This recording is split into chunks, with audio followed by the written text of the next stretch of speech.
Hello दोस्तों, आज मैं आपके लिए कुछ ऐसा टिप्स लाई हूँ जो आपके घर के कामों को बहुत ही आसान कर देगी। साथ ही साथ आपके पैसे और समय दोनों की ही बचत करेगी।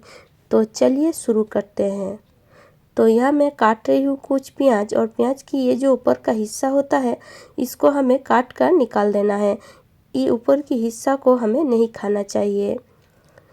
तो जब भी हम प्याज काटते हैं हमारे आँख में बहुत ही जलन होती है, क्योंकि प्याज में जो झांझ होती है वो जाकर आँख में हमें लगती है। तो अगर आपके आँख में भी बहुत ही जलन होती है प्याज काटने से, तो ये ट्रिक्स आप अपना सकते हैं।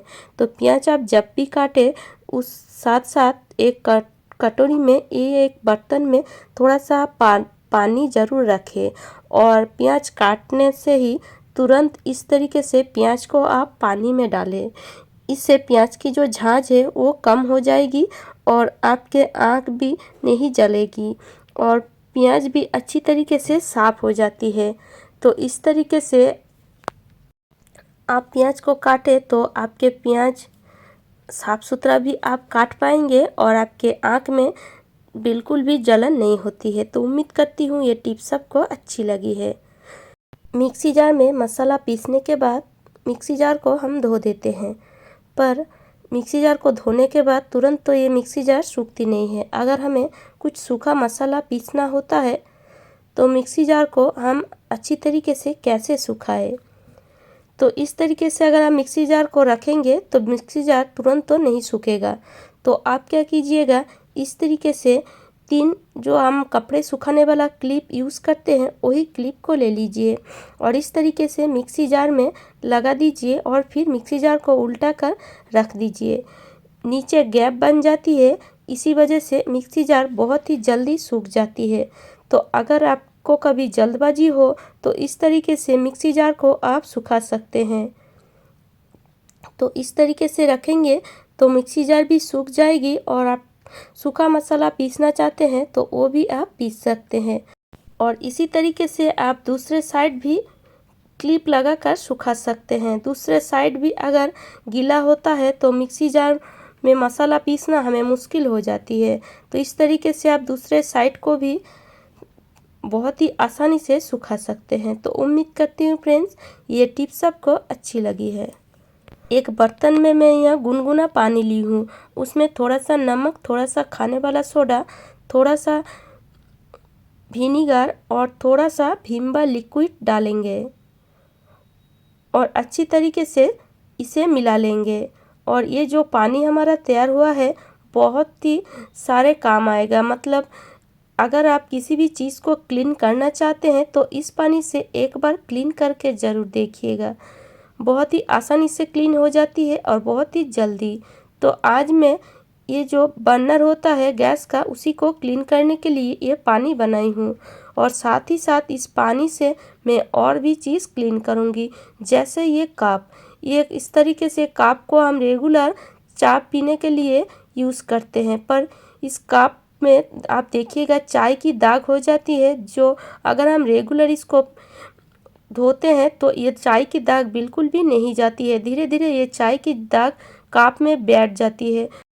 तो अगर हम इस पानी से इस कप को धोएंगे तो जो कप है बिल्कुल नए जैसा चमक जाएगा और हमें बहुत ज़्यादा मतलब कप को घसना भी नहीं पड़ेगा।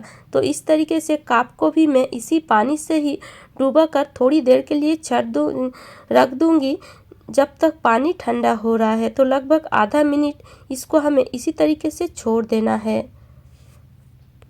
और आधा मिनट के बाद अब हम ये कप को क्लीन कर लेते हैं। तो एक पुराना स्कॉच ब्राइट लेंगे और इसी पानी से ही इस तरीके से स्कॉच ब्राइट की मदद से कप को थोड़ा सा घस लेंगे। बहुत ज़्यादा आपको घसने की भी ज़रूरत नहीं पड़ेगी, थोड़ा सा घसेंगे तो ये जो कप है अच्छी तरीके से क्लीन हो जाती है। तो इस तरीके से पानी बनाकर आप किसी भी चीज़ को क्लीन कर सकते हैं। बहुत ज़्यादा अगर मैल किसी भी चीज़ में बैठ गया है तो इस तरीके से थोड़ा सा आप पानी बना लीजिए, फिर देखिएगा आपका काम कितना आसान हो जाती है। तो हमने सारे कप को घस लिए हैं। अब हम उसी स्कॉच ब्राइट से ये बर्नर को भी थोड़ा सा घस लेते हैं। अगर आपका बर्नर पीतल का है तो देखिएगा बिल्कुल चमक जाएगी। मेरे बर्नर लोहे का है तो इसलिए थोड़ा सा आपको काला दिख रहा है, पर ये बिल्कुल अच्छी तरीके से क्लीन हो रहा है। इस तरीके से क्लीन करेंगे तो बर्नर के जो होल होते हैं उसमें अगर थोड़ा बहुत मैल रहती है वो भी निकल जाती है। तो देख सकते हैं मैं सारे चीज़ को धो कर लाई हूँ और देख सकते हैं कितना चमक रहा है। ये काप आप देखिए कितनी चमक आ गई है इस काप में। तो इस तरीके से आप किसी भी चीज़ को क्लीन कर सकते हैं इस तरीके से पानी बनाकर। और मैं आपको बर्नर भी दिखा रही हूँ, देखिए ये बर्नर की होल को मैं आप दिखा रही हूँ। देखिए दूर से ही आपको होल बिल्कुल साफ नज़र आएगी। तो इस तरीके से मैं बीच बीच में ज़रूर ये बर्नर को क्लीन कर लेती हूँ। इससे जो होल है बिल्कुल क्लीन रहता है। इससे हमारा गैस का खर्च भी कम होती है। अगर बर्नर साफ़ सुथरा रहेगा तो हमें खाना बनाने में भी आसान होगी और हमारा गैस का खर्चा भी कम होता है।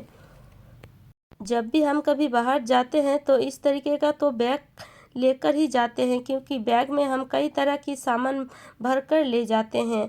साथ ही साथ एक पानी का बोतल भी हम जब भी बाहर जाते हैं बैग के अंदर भर कर ले जाते हैं। और इससे कभी कभी ये पानी का बोतल लीक करता है, जिससे हमारे बैग में किसी भी अगर सामान हो वो भीग जाती है। तो इस तरीके से अगर आप पानी का बोतल लेंगे तो ज़रूर आपके बोतल से पानी निकलेगा और बैग भीगेगा, साथ ही साथ ज़रूरी सामान भी भीग जाएगी। तो आप क्या कीजिए, इस तरीके से बैग के बीचों बीच एक सेफ्टी पिन लगाकर इस तरीके का जो रबर हम यूज़ करते हैं बालों में लगाने के लिए, उसी रबर को ले लीजिए और इस तरीके से आप बोतल के ढक्कन में लगा दीजिए। इस तरीके से अगर आप लगाएंगे तो देखिए ये बोतल पूरी तरह बैग के नीचे नहीं आएगी, थोड़ा सा खड़ा इस तरीके से रहेगा। अगर आपका बैग बड़ा है तो बिल्कुल भी आप बोतल को खड़ा करके ले जा सकते हैं। और इस तरीके से रखेंगे तो बोतल में जो पानी है वो बिल्कुल भी नहीं गिरेगा। लोहे का छुरी हो, कैंची हो या किसी भी सब्जी काटने वाला लोहे का चीज़ हो, तुरंत इसमें जंग आ जाती है। और अगर इस तरीके से जंग आ जाए तो हमें सब्जी काटने में बहुत ही दिक्कत होती है। तो बीच बीच में इस तरीके का लोहे के जो सामान है इसको हमको ज़रूर क्लीन करना चाहिए। तो क्लीन करने के लिए अगर आप इस तरीके के नमक का यूज़ करेंगे तो क्लीन के साथ साथ ये अच्छी तरीके से धार भी हो जाती है। तो थोड़ा सा नमक इस तरीके से लगाएंगे और उसके ऊपर एक तेज़पत्ता लेंगे और इस तरीके से थोड़ा सा घसेंगे। जो जंग लगा है वो जंग तुरंत निकल जाएगी और इस छुरी या इस चीज़ में तुरंत ही धार हो जाएगी। इसको हम बोटी कहते हैं, आपके यहाँ इसको क्या कहते हैं मुझे नहीं पता। तो इस तरीके से आप लोहे की किसी भी छुरी, कैंची या किसी भी चीज़ को धार कर सकते हैं बहुत ही आसान तरीके से। थोड़ा सा नमक और एक दो तेज़पत्ते से आप बहुत ही आसानी से इसको धार कर सकते हैं। देखिए कितना जंग निकाला है और देखिए ये बहुत ही अच्छी तरीके से धार भी हो गया है। तो इसी तरह हम ये छुरी को भी धार कर लेंगे। ये भी लोहे का है, 2 से 3 दिन में ही इसमें जंग आ जाती है। तो 2 से 3 दिन के बाद अगर आप इस तरीके से थोड़ा सा घस देंगे तो इसका जो धार है वो बिल्कुल भी नहीं बैठेगा। जैसा धार आप रखना चाहें वैसा ही रहेगा और इसका जो जंग है वो भी नहीं रहेगा। तो चलिए मैं आपको धोकर दिखाती हूँ। देखिए कितनी बढ़िया तरीके से ये साफ़ हुआ है और देखिए धार भी अच्छी तरह हो गया है, देख सकते हैं।